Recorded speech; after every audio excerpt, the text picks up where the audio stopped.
वैराग्याय नमः ऐश्वर्याय नमः पद्माय नमः पद्मस्वरे त्रेत्रं सत्कोटि स्वरूपिणे ऐं ह्रीं श्री महालक्ष्म्यासनाय नमः ओम ऐं ह्रीं श्री महाहृदय सरसिते पूर्णकारुण्यलक्ष्मी सर्वांगे सौम्यलक्ष्मी ससरे गुणे ओम धनलक्ष्मी नमः कोटि स्वरूपिणे नमः इति चतुर्पाद नमः विष्णवे नमः रुद्राय नमः इति संपूज्य अर्घ्यं दत्त्वा कोशुभ्यो नमः समस्तोपचाराणि समर्पयामि प्रेत्रं सत्कोटि देवताभ्यो नमः वस्त्रयुगलं समर्पयामि युगासुवासात् परिदीताः समस्त्रैरान् भवजगायमानः तन्देराय कवच उन्नगन्धे स्वादितो मनसा देवदन्दः प्रेत्रं सत्कोटि स्वरूपिणी जगन्माता गो महालक्ष्म्यां दूपोऽयं प्रतिलिङ्गया धूपमाग्राभयामि वस्त्राय नमः कवचाय नमः नेत्राय नमः महालक्ष्मी नमः प्रयत्नं सत्कोटि देवताभ्यो नमः अमृतोत्तरे अमृतोत्तरे अमृतोत्तरे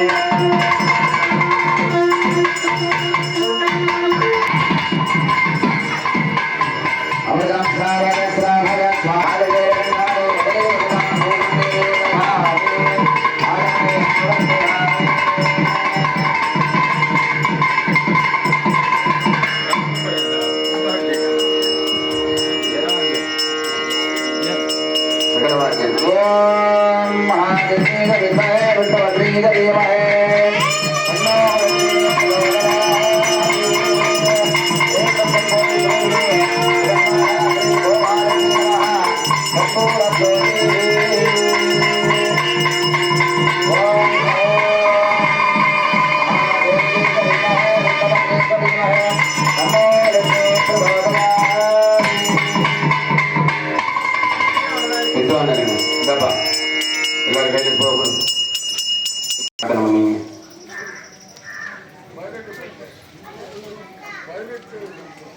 என்பது நமது இந்து மதத்தினுடைய தலையாய பூஜை, தலை வணங்கும் பூஜை, நம்மை தலை நிமிர வைக்கும் பூஜை.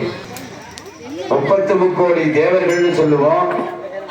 எல்லா தெய்வங்களும் ஒரு பசுவினுடைய உடல்ல அவ்வப்பொழுது வந்து நமக்கு அனுகிரகம் செய்வதாக புராணங்கள், இதிகாசங்கள், வரலாறுகள், அனுபவ பாடங்கள், பெரியோர்கள் வாக்கின் மூலமாக நாம் உணர்கின்றோம்.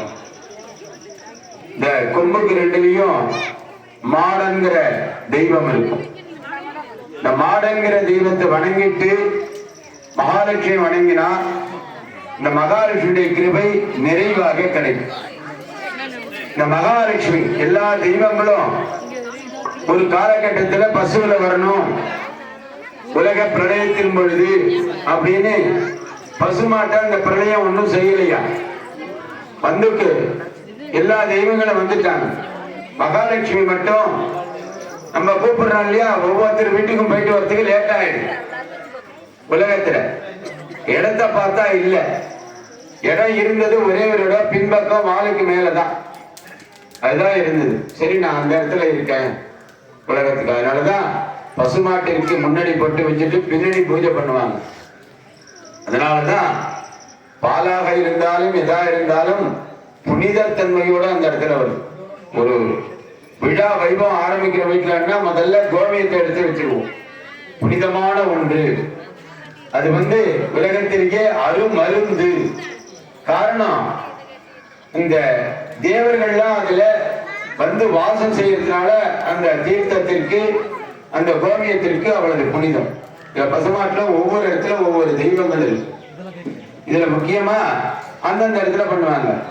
2 தோள்பட்டையில பிரம்மா, விஷ்ணு, அந்த கொம்புக்கு 2 கொம்புடையுமான நடுப்புற ருத்ரன், கண்கள் சூரியன், சந்திரன், இப்படி ஒவ்வொரு தெய்வங்கள் இருக்கும். இப்படி பூஜை பண்ணும் போது 4 காலும் 4 வேதங்கள், ருக்வேதம், எதிர்வேதம், சாமவேதம், அதர்வனம். அதனாலதான் ஒரு வீடு குடி போகும்போது முதல்ல பசுமாட்டை விடணும். பசுமாடு உள்ள வந்துட்டா மற்றபடி கோமம் நடக்கணும், ஐயா வருவாங்க, அதெல்லாம் நம்ம வலது காலம் எடுத்து வைக்கிறோம், இடது காலம் எடுத்து வைக்கிறோம் அவசரத்துல, அதெல்லாம் வேற. ஆனால் முதல்ல பசுவானது உள்ள வரணும். காரணம் 4 வேதங்கள் நம்ம வீட்டுக்குள்ள வந்துட்டாக்க நமக்கு நன்மை நடக்கும். அதனால 4 காலையும் 4 வேதத்தினுடைய புருஷார்த்தங்கள் இருக்கு, தெய்வம் இருக்கு.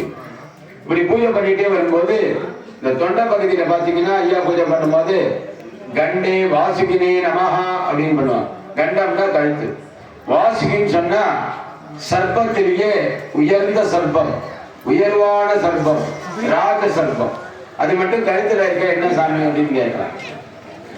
எல்லா விலங்கினங்களுக்கும் ஒரு உணவுல விஷம் இருந்ததுன்னா அது உடல் பூரா பரவிடும். ஆனா பசுமாட்டுக்கு மட்டும் விஷம் அருமினா தொண்டைக்கு அந்தன போகாது. அதுதான் தொண்டை அடைப்பான்கிற நோய் வந்ததுன்னா இதோ விஷம் தீண்டி இருக்குன்னு அர்த்தம். காரணம் அந்த தொண்டையில ஒரு ஃபில்டர் இருக்கும். ஆராய்ச்சியில பார்த்தா அது தெரியும். அந்த ஃபில்டர் பண்ணிட்டு விஷம் மட்டும் அதுல தங்கிடும், பாக்கி நல்லவைகள் உடலுக்கு போகும். அதுதான் பால்ல எந்த விஷமும், பசுப்பால்ல எந்த விஷமும் நமக்கு கலக்காது. அதனால இந்த தொண்டையில அப்ப என்ன இருக்கு? வாசுகி, விஷம் இருக்கக்கூடிய வாசுகி. இப்ப கிடையாது, அது காலத்தில் பெரியோர்கள் சொன்னது ஆராய்ச்சியா தெரியும். அதனால கண்டே வாசுகினே நமஹா அப்படின்னு ஒவ்வொரு தெய்வங்களை இருப்பதற்கு சாட்சி. அதனால இந்த தெய்வங்கள் இந்த இடத்துல வந்து ஆசீர்வாதம் பண்ணணும்னு பூஜை. இதுல அருமையா நமது கவிஞர் பெருமான், பெரிய கவிஞர் சொல்லும் பொழுது எல்லாரும் கும்பிட்டுங்க சொல்றார். கும்பிட்டுங்க. காடு வெட்டி போட்டு கடிய நிலந்திருத்தி வீடு கட்டி கொண்டிருக்கும் எங்கள் இல்லத்திற்கு இன்றைக்கு வரும் லட்சுமியே என்றைக்கும் நிறைவாக இரு. இது கவிஞர் கண்ணதாசனுடைய அற்புதமான வரிகள். காடு வெட்டி போட்டு கடிய நிலந்திருத்தி ஆலயம் கட்டி கொண்டிருக்கும் எங்கள் கிராமத்திற்கு இன்றைக்கு வரும் மகாலட்சுமியே என்றைக்கும் நிறைவாக இரு. கிராமத்துல மகாலட்சுமி கிருபை இருந்தால் அரசாங்கத்தினுடைய ஐயா சங்கல்பத்தில் சொல்லும்போது ராஜத்வாரே சகல காரிய ஜெயப்பிராப்தம். ராஜத்வாரம்னா அரசாங்கம் என்னென்ன உதவி கொடுக்கறதோ முதல்ல நம்ம ஊருக்கு வரணும். அப்ப நம்ம ஒரு மேலும் மேலும் வசதியாகும். அதனால எல்லோரும் நிறைவாக பிரார்த்தனை பண்ணீங்க. இப்ப புஷ்பங்களை போட போறோம். நிறைய விஷயங்கள் இருக்கு. அதனால பசு திருமூலர் சொல்லும் பொழுது பசுவிற்கு ஒரு பிடி கையுறை இப்படி போகும்போது கையில அந்த பில்ல பிடிங்கி பசுமாட்டு கொடுத்துடணும். வேற நம்ம எந்த பூஜை பண்ணாலும் சரி, பண்ணாட்டாலும் சரி, அப்பொழுது பலன்கள் உண்டுன்னு சொல்ற திருமூலர் சொல்ற. ஆக அற்புதமான பெரியோர்கள் சொல்லிக் கொடுத்த கோ வழிபாடு நம்முடைய கும்பாபிஷேகம் நடந்தது. நேரம் மாறிக்கொண்டே இருக்கு. எல்லாரும் பிரார்த்தனை பண்ணீங்க. அப்படியே கையில இருக்கிற பூவை பசுமாட்டு மேல போட்டுலாம். ஓம் யோபாம் புஷ்பவான் பிரஜாவான் பகவான் பவதி சந்திரமாபானவான் புஷ்போஹ புஷ்பவான் பிரஜாவான் பகவான் பவதி ஏவம் வேத யோபாமாயதனம் வேத ஆயதனமான் பவதி ஓ தேவநாதனாய நமஹ வேதோக்த மந்தபுஷ்பம் சமர்ப்பயாமி. எல்லாரும் அப்படியே பசுமாட்டை பார்த்து பூமியை தொட்டு கொண்டுருங்க. பூமியை தொட்டு கொண்டுருங்க. தானியம் கனம் பகவத்லாபம் சதசம்வத்சரம் நீங்கமாயு தொடர்ந்து யாக கேள்வியானது தொடரும் என்பதை அப்போது தெரிவித்துக் கொள்கின்றோம்.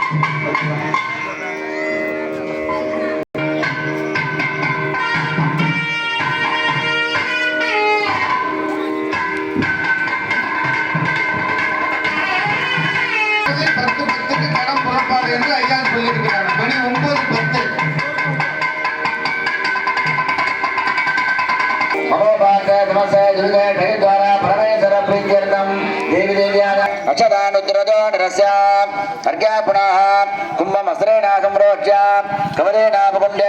அனந்தாய நமஹ தர்மாய நமஹ ஞானாய நமஹ வைராக்யாய நமஹ ஐஸ்வர்யாய நமஹ பத்மாய நமஹ பத்மசோபரி ஓம் ஸ்ரீம் பம் சும் ஹும் திக்வந்தன அவகுண்டன காலத்ரிதே தேனமுத்ரான்னம் பிரதஸ்ய அர்க்யம் தத்வா